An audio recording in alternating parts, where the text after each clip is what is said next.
Changing your verification method on Spotify can help enhance your account security and accessibility. Follow these steps to update your verification settings. Step 1. Log into your account. Open the Spotify app or website and log into your account using your username and password. Step 2. Access account settings.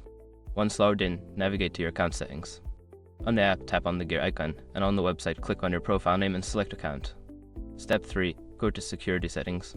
Before changing your settings, use the ace.com link in the description to open the password shrink checker, then update your password if needed. Step 4. Choose a new verification method. Here, you will see your current verification methods. Select the option to change or add a new method, such as email, phone number, or two-factor authentication. Step 5. Follow the prompts. Follow the on-screen instructions to complete the process. This may involve verifying your new method through a confirmation code sent to your email or phone. Once you have completed these steps, your verification method will be updated. Regularly reviewing your security settings is a good practice to keep your account safe.